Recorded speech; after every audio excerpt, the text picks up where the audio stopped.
Chapter 2. It happened this way.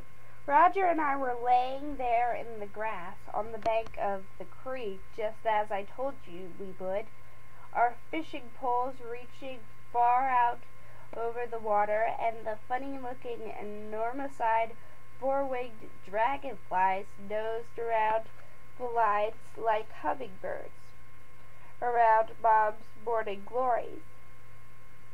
All of a sudden, my bobber, which was nothing more than a big cork out of Mom's vinegar jug, started acting as if it were alive.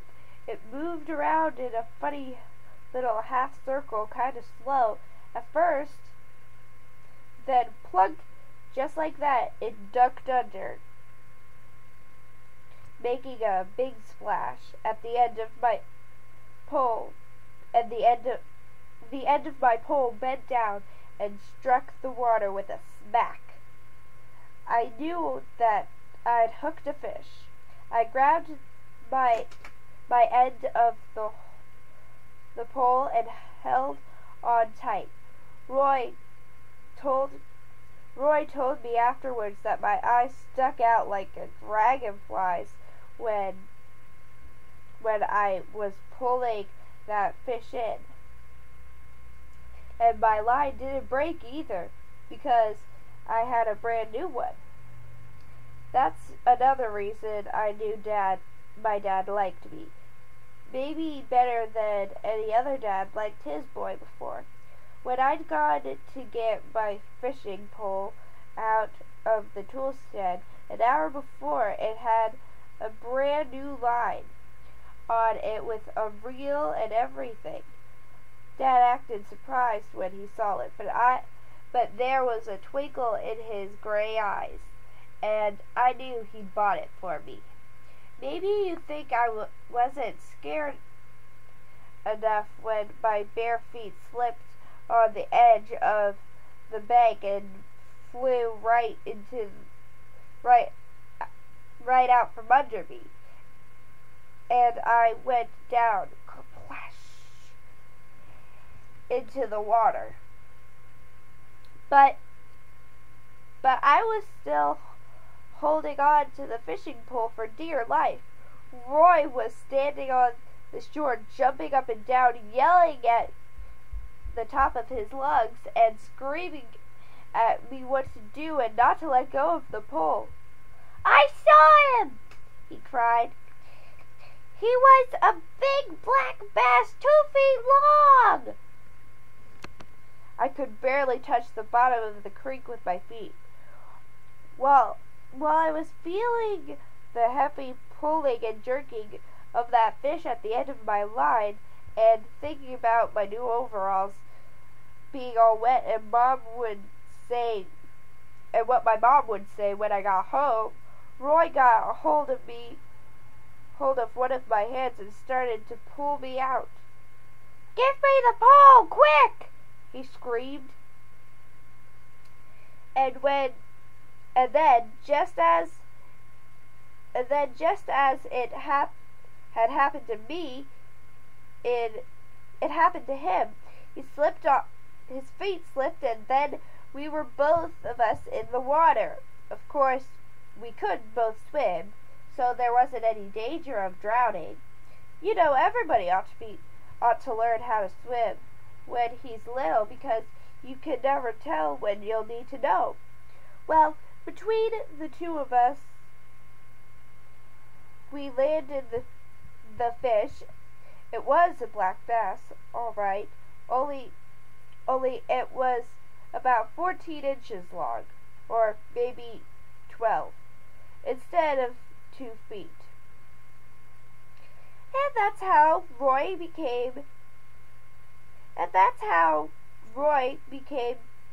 to get the nickname Dragonfly.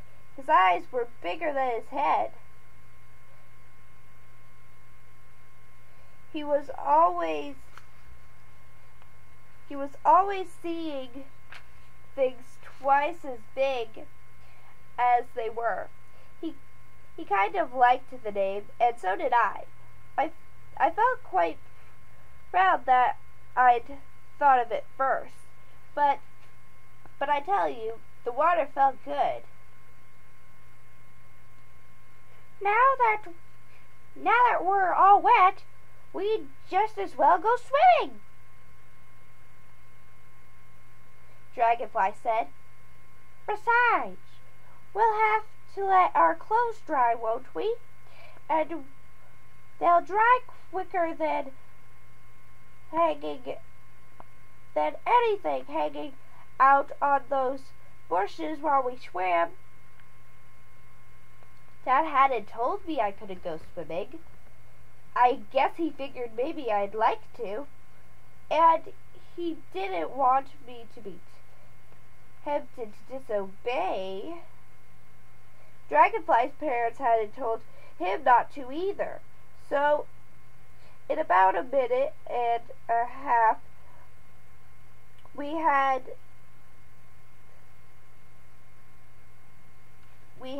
that 12-inch bass. Oh, well, maybe he was only 11 inches long, fastened to a stringer and swimming around in his jail cell, in his jail over in the branch that empties into the creek right near where we'd been fishing. Our clothes were hanging on some bushes drying, and we were out there in that fine, clean water, splashing and swimming and diving and having the time of our lives. Understand, we were waiting for our clothes to dry. We weren't just swimming for the fun of it, of course. We stayed in for maybe a half an hour, having a grand time and wishing all the gang was there. Let me tell you about our gang. Finest bunch of boys you've ever heard of. I reckon there will never be a gang of boys in the whole world that'll have any more fun than we did. There was little Jimmy Foot, who was the littlest one of us, and who always obeyed his parents, and was sort of a mascot for us because he was so likable, and he wasn't any sissy either.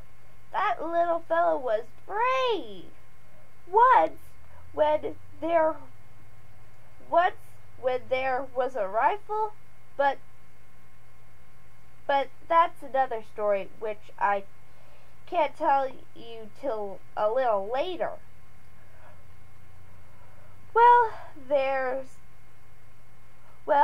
There were Little Jim and poetry,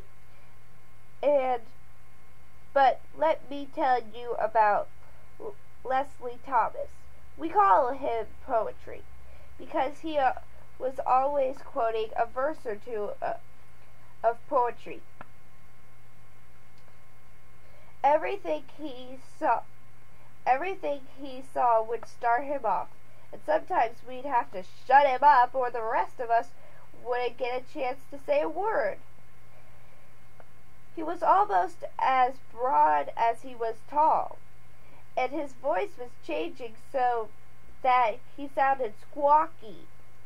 He used to sing soprano in the junior choir in our church, but now he wouldn't sing at all. And folks just don't seem to understand that when a boy's voice gets all squawky like a duck with a bad cold, he's terribly bashful about singing in public. It didn't mean that poetry was any less interested in church. I know because I stayed all night at his house, and before we went to bed, he got right down on his knees and prayed. And when he got through saying his little poem prayer, which he'd learned when he was little, he added a lot of words of his own, just like he was talking to somebody right in the room. But I didn't let him see the stubborn tear that got in my eyes about that time. Anyway, that's how I learned to add things to my memorized prayer too. Poetry was always acting mysterious. He was going to be a detective someday. He said, and he was always getting into mischief. And then there was Circus Brown, whose real name was Daniel August Brown. Whatever his parents wanted to give him such a long-legged name for, I don't know. We called him Circus because he was so acrobatic. He could turn handsprings, walk on his hands, and shinny up a tree quicker than anybody I ever saw. Then, besides Dragonfly, Poetry, and Little Jim, and Circus, and me, there was Big Jim. We called him Big Jim because he and Little Jim had the same name and we didn't want to get them mixed up. Big Jim was the leader of our gang, and he knew all the things a leader ought to know. He belonged to a Boy Scout patrol before he moved into our neighborhood and was what they call the first-class scout. First he'd been a tenderfoot, then second class, then first class. He could have gone on to qualify for a star or a life or eagle rank, but his folks had to move, and there wasn't any scout troop where we live. Besides, you have to be 12 years old to even be a tenderfoot. That meant that Dragonfly, Poetry, Little Jim, and I would have been left out. So Big Jim just called us the gang. Big Jim was strong, almost as strong as my dad, I reckon, and he used almost perfect English. He could make a tourniquet for stopping the flow of blood when anybody was bleeding terribly. He could tie 21 different kinds of knots, such as the fisherman's bend, the half hitch, and the blow line. He was the catcher of our ball team and could knock in more home runs than any of us. He could jump the farthest and was the best fighter I ever saw, except we didn't get into many fights because Big Jim kept the other boys in the neighborhood from starting anything. They were all scared of him. So Poetry could quote more rhymes than any of us. Circus could climb a tree the fastest and do more acrobatic stunts. Dragonfly was able to see the farthest. Little Jim acted more like a Christian should than all the rest of us put together, and Big Jim was our leader. As for me, I guess I was just an ordinary boy. I didn't even have a nickname except just plain Bill, which is short for William. As I said, Dragonfly and I must have stayed in the water about a half hour. Anyway, when you haven't been swimming in a long time, and it's such a terribly hot day, time goes by pretty fast. You forget about everything except how much fun you're having.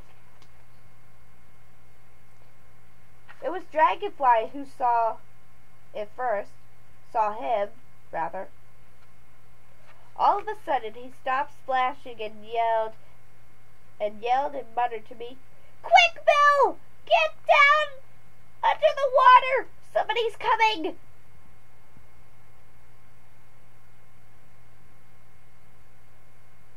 We both dropped down so that only our chins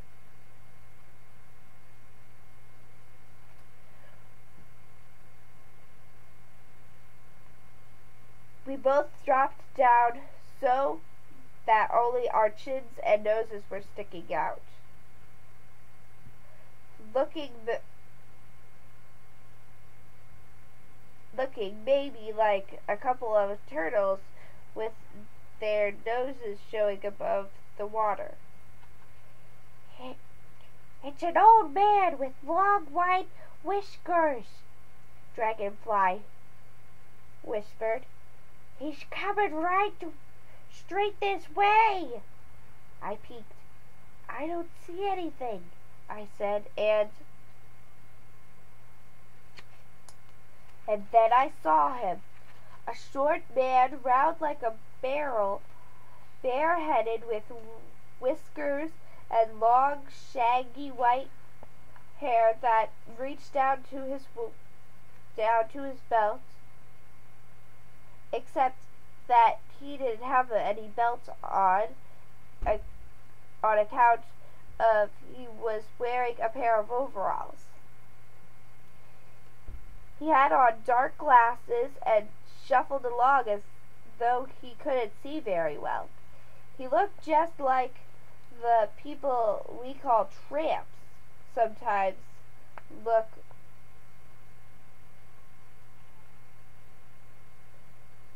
Iterants, Dad calls them, which doesn't sound so bad, but I guess there never was a boy who wasn't a little bit scared of one that looked as fierce as that one did.